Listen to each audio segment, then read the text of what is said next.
बिस्मिल्लाहिर्रहमानिर्रहीम। Dear students, अस्सलाम वालेकुम। आज हम चैप्टर नंबर 5 स्टार्ट कर रहे हैं, which is the circular motion. इससे पहले चैप्टर्स में हमने लीनियर मोशन की बात की। हमने 2 डायमेंशनल मोशन में एक ख़ास मोशन जिसको हम प्रोजेक्टाइल मोशन का नाम देते हैं उसकी बात की। उसमें हमने मुख्तलिफ इक्वेशंस की बात की, उसके बिहेवियर को किस तरीके से स्टडी किया जा सकता है, और वो सारी चीज़ें हमने डिस्कस की। अब हम सर्कुलर मोशन की बात करते हैं। सर्कुलर मोशन डेली लाइफ में बहुत सारी जगहों पे हमें नज़र आती हैं। एक बॉडी को अगर हम रस्सी के साथ बांध के घुमाना शुरू कर दें तो उसकी मोशन सर्कुलर मोशन होगी, और वो वर्टिकल सर्कल में भी हो सकती है। वो अगर हम सर के ऊपर से अगर घुमाते हैं तो वो हॉरिजॉन्टल सर्कल में भी हो सकती है। लेकिन इसमें ख़ास बात ये होती है कि जिस एक्सिस के गिर्द ये चीज़ घूम रही है उससे उसका फासला कांस्टेंट रहता है। जबकि लीनियर मोशन में हमने देखा ऐसा नहीं था कि स्टार्टिंग पॉइंट से या किसी भी पॉइंट से उसका फासला चेंज हो रहा था।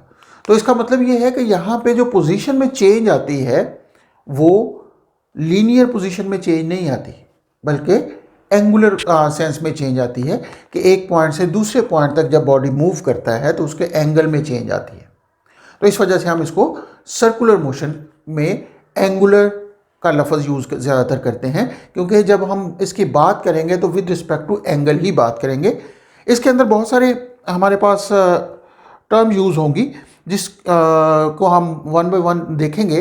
लेकिन उससे पहले हम कुछ डेली लाइफ में एग्जांपल ले लेते हैं कि फ़र्ज़ करें हम जानते हैं कि ज़मीन सूरज के गिर्द घूम रही है, तो ये एक सर्कुलर मोशन है। अब उसके अलावा वो अपने एक्सिस के गिर्द भी घूम रही है, रोटेशनल मोशन हम उसको कह देते हैं। तो सर्कुलर मोशन और रोटेशनल मोशन में बहुत थोड़ा सा डिफरेंस होगा, वो हम आगे जाके डिस्कस करेंगे। इसी तरीके से दूसरी एग्जांपल अगर आप देखें तो एक बॉय अगर अपने हाथ में रस्सी के साथ बॉल को बांध के इस तरह घुमा रहा है तो उस सूरत में इस बॉल की मोशन सर्कुलर मोशन होगी। अब रस्सी का हर पॉइंट मुख्तलिफ स्पीड के साथ घूम रहा होगा, ये भी हम आगे जाके देखते हैं, और बॉल सर्कल में मूव कर रहा है, तो ये हमारे पास सर्कुलर मोशन है। इसी तरह अगर हम देखें कि एक गाड़ी अगर अपने पे इस तरीके से टर्न ले रही है तो उस सूरत में इसकी मोशन भी एक आर्क के ऊपर होगी, तो ये भी हमारे पास एक सर्कुलर पाथ होगा। तो ये मुख्तलिफ तरह की एग्जांपल्स हम डेली लाइफ में ऑब्ज़र्व करते हैं। तो ये सारी की सारी सर्कुलर मोशन में। अब चूँकि इनकी तादाद बहुत ज़्यादा है, यानी हम बहुत ज़्यादा इसको ऑब्ज़र्व करते हैं, तो इसलिए इसको स्टडी करना भी उतना ही इम्पॉर्टेंट है जितना लीनियर मोशन को स्टडी करना होता है। अब इस चैप्टर के अंदर अगर हम देखें तो सर्कुलर मोशन के बारे में पढ़ेंगे, रोटेशनल मोशन के बारे में पढ़ेंगे, देन मोमेंट ऑफ इनर्शिया क्या होता है उसके बारे में हम स्टडी करेंगे, एंगुलर मोमेंटम की बात करेंगे, और उसके साथ साथ इससे रेलेवेंट जितने मुख्तलिफ टॉपिक्स होंगे उनके बारे में बात करेंगे, जिसमें बहुत ही इंपॉर्टेंट हमारे पास सेंट्रीपिटल फोर्स भी होगी। अब हम आते हैं रोटेशन क्या होती है। अगर हम रोटेशन की बात करें तो हम ये कहते हैं कि एक बॉडी, यहाँ पे अगर आप देख सकें तो एनिमेशन में भी आपको नज़र आ रहा होगा कि फ़र्ज़ करें कि यहाँ पे एक बॉडी पॉइंट P पर है। अब अगर ये कुछ वक्त गुजरने के बाद इस स्ट्रिंग के साथ या इस रॉड के साथ बंधा हुआ है, तो अब अगर कुछ देर गुजरने के बाद ये बॉडी यहाँ से यहाँ पे आ जाता है, P' हम इसको कह देते हैं, तो उस सूरत में इस बॉडी की मोशन सर्कुलर मोशन होगी। अब देखा जाए तो इसमें हम मुख्तलिफ पॉइंट ले लेते हैं। जैसे यहाँ पे आपको एनिमेशन में आपको नज़र आ रहा होगा कि एक जो हमारे पास एंड्स हमने शो की हैं, जो दो एंड्स हैं, एक यहाँ पे है एक यहाँ पे है। अगर देखा जाए तो जब ये मूव करेंगी, अगर ये सर्कल पर ही मूव करती हुई जाएंगी तो उस सूरत में दोनों की को मुख्तलिफ फासला तय करना पड़ेगा। लाजमी तौर पे ये हमारे पास D1 है, ये D2 है। अगर तो इस D1 और D2 के हिसाब से देखा जाए तो D1 is smaller than D2, यानी जो हमारे पास A ने डिस्टेंस ट्रेवल किया होगा B के मुकाबले में वो कम होगा। लेकिन यहाँ पे दिलचस्प चीज़ ये है कि दोनों का जो एंगल होगा अगर हम यहाँ पे एंगल की बात करें तो जो θ1 इसका होगा, इसका अगर एंगल θ2 होगा बी पॉइंट का, और इसी तरह पॉइंट पी से पी डैश का θ3 भी हो, इसको हम थीटा अगर कह दें, तो उस सूरत में एंगुलर θ1 θ2 ये सारे आपस में बराबर होंगे। ये जो चीज़ हमारे पास नज़र आ रही है ये ज़्यादा आसान है जाहिर करना as compare to this one, कि बॉडी अगर सर्कल में मूव कर रहा हो, फ़र्ज़ करें कि ए से ए प्राइम तक और बी से बी प्राइम तक अगर बॉडी मूव करे, इसी तरह पी से पी प्राइम तक मूव करे, तो हर सूरत में जो लीनियर डिस्टेंस की बात करेंगे वो तो डिफरेंट होगा, लेकिन एंगल की बात करें तो वो सेम ही होगा। हम इसको इस तरीके से रिप्रेजेंट कर सकते हैं कि हमारे पास जो एंड्स मूव कर रही हैं D1 लेस है D2 से, बट एंगल इज सेम। तो ये हमारे पास रोटेशनल मोशन को रिप्रेजेंट करने के लिए हम एंगल का इस्तेमाल करते हैं। अब अगर हम एंगल्स की हवाले से बात करें तो एंगुलर डिस्प्लेसमेंट हमारे पास वो क्वांटिटी होगी जो एंगल को रिप्रेजेंट करने के लिए इस्तेमाल की जाती है। अब एंगुलर डिस्प्लेसमेंट क्या है कि when body moves on A circular path, यहाँ पे इसी बॉडी की अगर हम बात कर लें कि ये सर्कुलर पाथ पर मूव कर रहा है, तो उस सूरत में सर्कुलर पाथ पर मूव करने के दौरान, चलिए मैं इसको ज़रा थोड़ा सिंप्लीफाई कर दूं,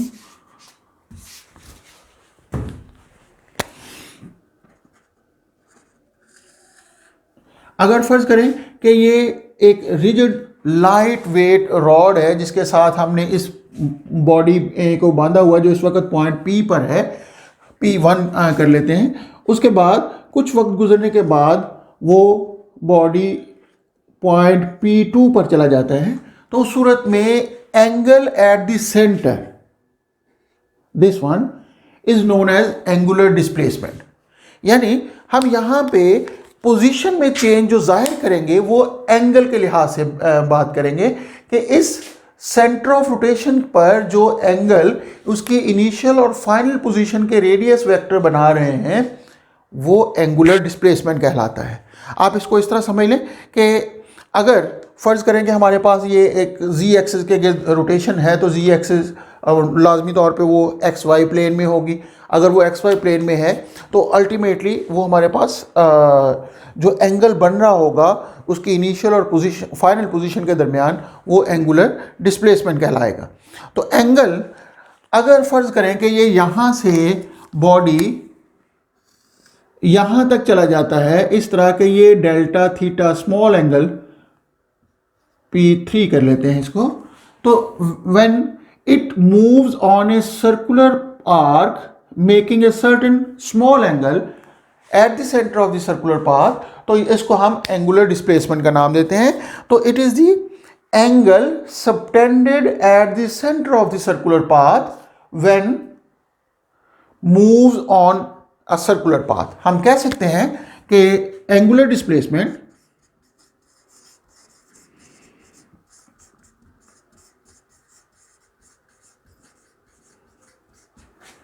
can be defined as the angle subtended by the radius vector at the center of the circular path when body moves on the circumference of the circle।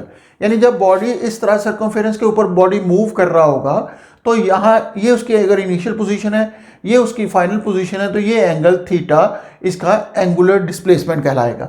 और अगर ये थीटा बहुत स्मॉल हो, when theta is very small it is a vector quantity।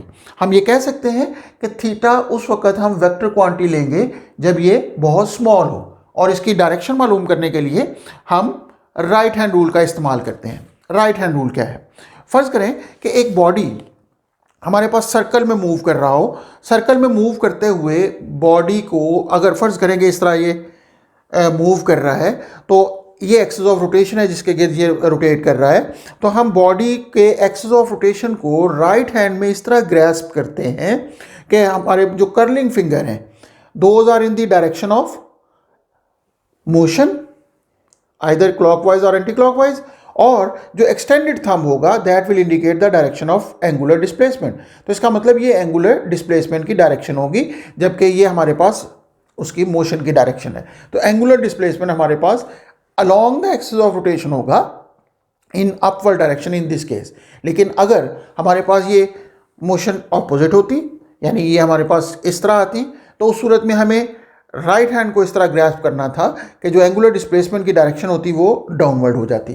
तो इसका मतलब ये है कि हम राइट हैंड रूल की मदद से एंगुलर डिस्प्लेसमेंट को मालूम की डायरेक्शन को मालूम कर सकते हैं। तो वेक्टर के अंदर दो चीज़ें होती हैं, एक हमारे पास मैग्नीट्यूड और दूसरी उसकी डायरेक्शन। तो यहाँ पे अगर आप देखें तो मैग्नीट्यूड वो एंगल होगा जो यहाँ पे बन रहा होगा eight the centre by the radii, और उसकी डायरेक्शन होगी बाय राइट हैंड रूल। अगर हम इसको एक प्लेन मान लें तो उस सूरत में either it is outward normal और इनटू द प्लेन और इनवर्ड नॉर्मल। तो यहाँ पे हम राइट हैंड रूल का इस्तेमाल करते हैं। तो हम कहेंगे grasp the axis of rotation in right hand, कि अपने राइट हैंड में एक्सिस ऑफ रोटेशन को इस तरह ग्रैस्प करें कि curling finger will in the direction of rotation, कि हमारे पास जो कर्लिंग फिंगर होंगी वो डायरेक्शन ऑफ रोटेशन में होंगी, जबकि thumb points in the direction of angular displacement. याद रखने वाली बात यह है कि एंगुलर डिस्प्लेसमेंट की direction along the axis of rotation होती है, आइदर आउटवर्ड और इनवर्ड, या अपवर्ड और डाउनवर्ड। ये था हमारे पास एंगुलर डिस्प्लेसमेंट। अब चूंकि ये एक क्वांटिटी है, फिजिकल क्वांटिटी है, तो उसके यूनिट भी होंगे। तो यूनिट हम आम एंगल के यूनिट ही लेंगे। अगर हम एंगल के यूनिट आमतौर पे इस्तेमाल करते हैं वो डिग्री यूज़ करते हैं, लेकिन ऐसा यूनिट जो हम इस्तेमाल करते हैं वो रेडियन का इस्तेमाल करते हैं। तो आमतौर पे डिग्री, रेडियन, ये हम यूनिट इस्तेमाल करते हैं। लेकिन बाज़ औक़ात स्पेशल केसेस में हम रोटेशन और रेवोल्यूशन भी यूज़ कर लेते हैं। जैसे आपने शायद कभी किसी मोटर के ऊपर देखा हो तो वहाँ पे आप रेवोल्यूशन पर मिनट उसकी एंगुलर स्पीड, उसकी स्पीड दी होती है, फ्रीक्वेंसी दी होती है, तो वो असल में रोटेशन या रेवोल्यूशन की बात कर रहे होते हैं। तो ये हमारे पास तीन तरह के यूनिट इस्तेमाल हो सकते हैं। अगर हम इनको देखें कि डिग्री क्या है, आप जानते हो कि डिग्री असल में एक पूरे सर्कुलर पाथ को 360 इक्वल पार्ट्स में डिवाइड किया जाए तो हर एक सिंगल पार्ट 1 डिग्री कहलाता है। दूसरे लफ्ज़ों में, अगर बॉडी इस तरह एक सर्कल पर मूव करे और सर्कल पर मूव करने के बाद पॉइंट ए से चले और इस तरह मूव करता हुआ दोबारा पॉइंट ए पर वापस आ जाए, तो जो सेंटर पर रेडियस वेक्टर एंगल बनाएगा उसको हम 360 डिग्री का नाम देते हैं। फर्स्ट चैप्टर में भी हमने इसको डिफाइन किया था रिलेशन विद द रेडियन के लिए, तो 360। तो इसका मतलब ये होगा कि पूरे सर्कुलर पाथ का जो एंगल बनता है उसका 1/360th part, 1/360th part of total angle subtended bye A complete rotation.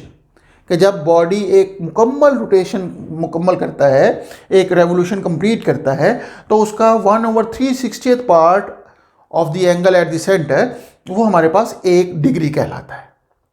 अब रेडियन को हमने डिफाइन करना है, तो रेडियन हमारे पास वो एंगल होता है जब आर्क लेंथ, आप इसको यहीं पे अगर हम बात कर लेते हैं कि अगर हमारे पास इस तरह हो कि ए से बी तक जो टोटल आर्क लेंथ बनती है, चलें इसके लिए मैं अलग से कर लेता हूं कि अगर हमारे पास एक बॉडी